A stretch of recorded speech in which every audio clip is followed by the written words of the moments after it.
Welcome to healthy food kitchen. வீட் ரவா போட்டது எப்படி செய்யறதுன்னு கேட்டிருந்தாங்க நிறைய பேர். அதனால இன்னைக்கு வீட்டை வச்சு, அதாவது சம்பா கோதுமை வீட் ரவாவை வச்சு ஸ்வீட் புட்டும் கார புட்டும் செஞ்சுருக்கோம். ஈவினிங் ஸ்நாக்ஸாகவும் குழந்தைங்களுக்கு கொடுக்கலாம். ரொம்ப டேஸ்ட்டாக நல்லாயிருக்கும். எப்படி செய்யுதுன்னு பார்க்கலாம். இப்போ கோதுமை வந்து 1 கப் எடுத்திருக்கேன். என்னுடைய கோதுமை ரொம்ப நைஸாக இருக்குது. நைஸாக இருக்கிறது தான் புட்டுக்கு நல்லாயிருக்கும். உங்களோட ஹார்டாக கொஞ்சம் பெருசாக இருந்துச்சுன்னா மிக்சியில் ஒரு காசு அரைச்சிக்கோங்க. கொஞ்சம் நல்ல நைஸாக பொடியாக இருக்கணும். பாசி பருப்பு 2 டேபிள் ஸ்பூன் எடுத்து ஊற வச்சுருக்கேன். புட்டுக்கு போடும்போது ரொம்ப நல்லாயிருக்கும். தேங்காய் பூ ஒரு 3 டேபிள் ஸ்பூன். முந்திரி பருப்பு கொஞ்சம்.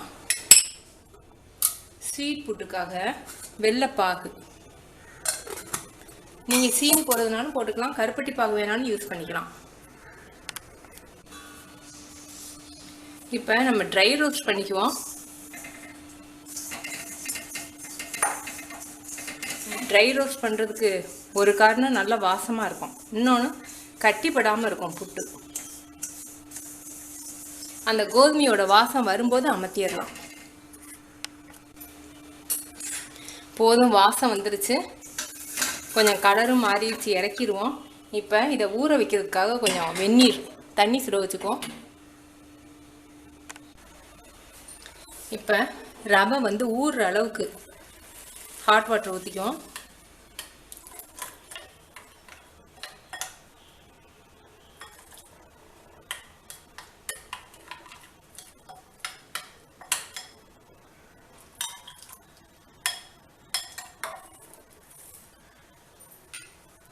இது வந்து ஒரு 1/4 மணி நேரமாவது ஊறணும். ஊறி இன்னும் கொஞ்சம் நிறைய வந்துடும். வந்ததுக்கப்புறம் நம்ம வந்து இட்லி சட்டி ஆவியில் வைக்கணும்.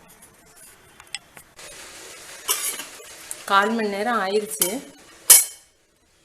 நிறைய இருக்குது. இப்போ பாருங்கள், தண்ணியே இல்லை. எவ்வளோ தண்ணி ஊற்றணும். நல்லா அப்படி அமுக்கி பார்த்தீங்கன்னா மாவு மாதிரி வரும். சாப்பிட்டு பார்த்தீங்கன்னா கூட தெரியும், பாதி வெந்திருக்கும். இது வந்து நான் 1 கப்பு ரவைக்கு 1.5 கப் அளவுக்கு நான் தண்ணி ஊற்றிருக்கேன். ஹாட் வாட்டர் 1.25 கப் இருக்கும். 1.25 கப் ஊற்றிருக்கேன். இப்போ இதை இட்லி சட்டி ஆவியில் வச்சுருவோம்.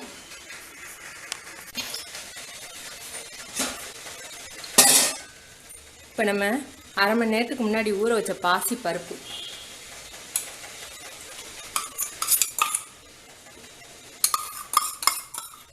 பாசிப்பருப்பு வந்து காரப்புட்டுக்கும் நல்லாயிருக்கும்.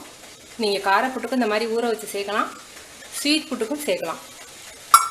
நல்லா வந்து வெந்துடும். பாசிப்பருப்பு வேகாதோன்னு நினைக்க வேண்டாம்.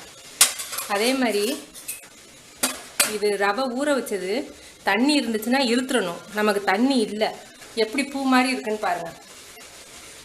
தண்ணியோட கொதன்னு வைக்கக்கூடாது. அதே மாதிரி புட்டு எல்லா ரெசிபிக்கும் நான் உங்களுக்கு சொல்லியிருக்கேன். புட்டை வந்து ஸ்டீமில் வைக்கும்போது இப்படி அமுக்கி வைக்கக்கூடாது. அமுக்கி வச்சிங்கன்னா மேலாக இருக்கிறது வேகும், உள்ளே இருக்கிற புட்டு வேகாது, மாவு மாதிரியே இருக்கும்.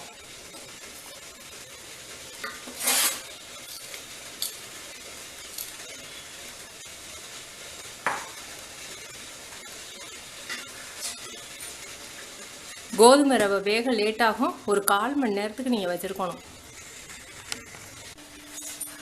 1/4 மணி நேரம் ஆயிடுச்சு. அடுப்பு அமர்த்திட்டேன். நல்லா வெந்துருச்சு. நீங்கள் சாப்பிட்டு பார்த்தீங்கன்னா உங்களுக்கு தெரியும்.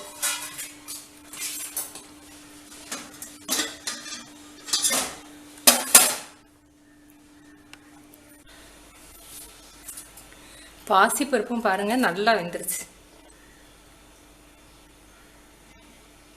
நல்லா மாவாக இருக்கு பாருங்கள். இது கொஞ்சம் ஆறட்டும்.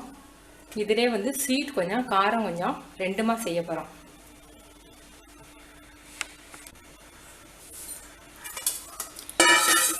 இப்போ ஸ்வீட் புட்டுக்கு பாதியை எடுத்துக்கிட்டுருவோம்.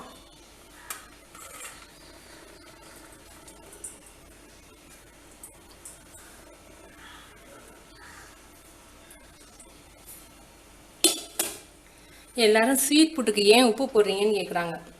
ஒரு பிஞ்சு உப்பு போட்டால் தான் அதோட ருசி நல்லாயிருக்கும். ஒரு பிஞ்சை கட்டுன்னு கம்மியாக தான் போடுறேன்.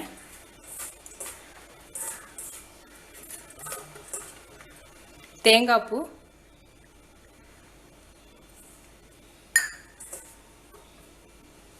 இதில் உங்களுடைய ஸ்வீட்டுக்கு தகுந்த அளவுக்கு வெல்லப்பாகு,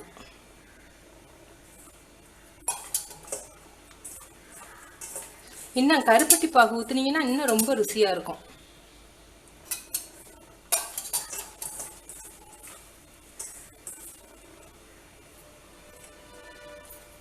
இந்த முந்திரி பருப்பை அரை ஸ்பூன் நெய்யில் ரோஸ்ட் பண்ணி சேர்த்துருவோம். அரை டீஸ்பூன் மட்டும் ஊற்றிருக்கேன் முந்திரி பருப்பு.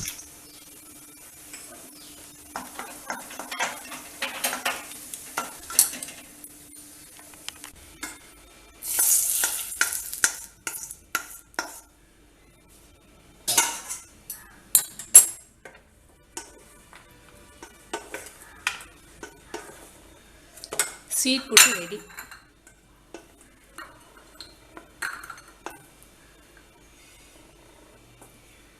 பாசிப்பருப்பு போட்டு ரொம்ப ருசியாக நல்லாயிருக்கும். இதை ஈவினிங் ஸ்நாக்ஸு கூட நீங்கள் ஃப்ரிட்ஜில் வச்சு குழந்தைங்களுக்கு கொடுக்கலாம். ஆனால் காரப்புட்டில் நம்ம வந்து மோர் சேர்க்க போகிறோம், அதனால் காரப்புட்டு நீங்கள் ஈவினிங் வரைக்கும் வைக்க முடியாது, அப்பப்போ சாப்பிட்றதுக்கு தான் காரப்புட்டு. ஸ்வீட் புட்டு ரெடி. இப்போ காரப்புட்டுக்கு என்னென்ன வேணும்னு பார்ப்போம். ஒரு பெரிய வெங்காயம், கருவேப்பிலை கொஞ்சம், பச்சை மிளகாய் 2 மிளகாய் நறுக்கி வச்சுருக்கேன், வறுத்த நிலக்கடலை, இதில் நீங்கள் கேரட், பீன்ஸ், பட்டாணி கூட நீங்கள் போட்டுக்கலாம். இப்போ காரப்புட்டுக்கு நம்ம என்ன பண்ண போகிறோம், கொஞ்சம் உப்பு போட்டு பெசரிக்கின்றோம்.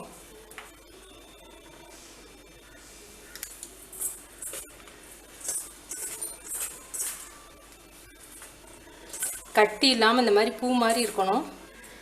நமக்கு கோதுமையை வறுத்துட்டோம்னா அப்படி கட்டி இருக்காது. வறுக்காமல் நீங்கள் போட்டிங்கன்னா கொஞ்சம் கட்டி கட்டியாக இருக்கும். உப்பு போதுமானு பார்த்துக்குங்க.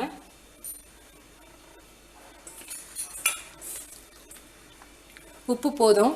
இது வந்து மோர்.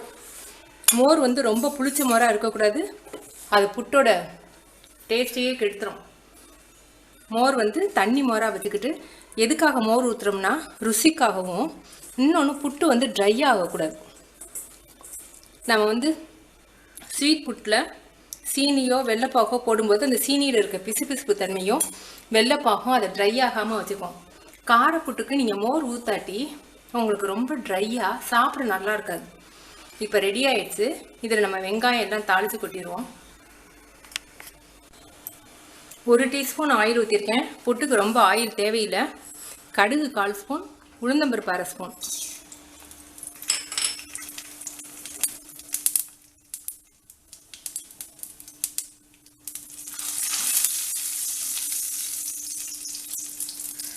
வெங்காயம், பச்சை மிளகாய், கருவேப்பிலை,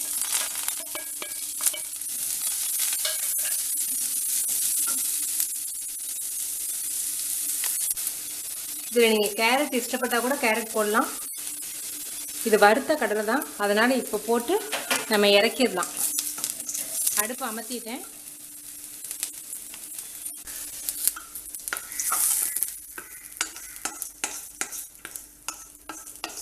காரப்புட்டு ரெடி. நிலக்கடலையெல்லாம் போட்டிருக்கிறதுனால சூப்பராக இருக்கும். இதுக்கு சைடிஷ் வந்து நான் பீக்கங்காய் பச்சடி வச்சுருக்கேன். இன்னைக்கு ரொம்ப நல்லாயிருக்கும். நிலக்கடலையெல்லாம் போட்டிருக்கிறதுனால குழந்தைங்க கூட விரும்பி சாப்பிடுவாங்க. நீங்கள் செஞ்சு பார்த்துட்டு உங்கள் கமெண்ட்ஸை சொல்லுங்கள். பாசிப்பருப்பு ஒரு தடவை நீங்கள் வந்து புட்டுக்கு சேர்த்து பாருங்கள், ரொம்ப ருசியாக இருக்கும். எல்லா புட்டுக்குமே நீங்கள் பாசிப்பருப்பு ஊற வச்சு நீங்கள் சேர்க்கலாம்.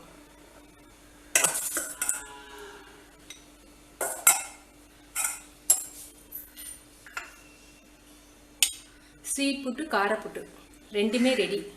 நீங்கள் செஞ்சு பார்த்துட்டு உங்கள் கமெண்ட்ஸ் எனக்கு சொல்லுங்கள். தேங்க்யூ.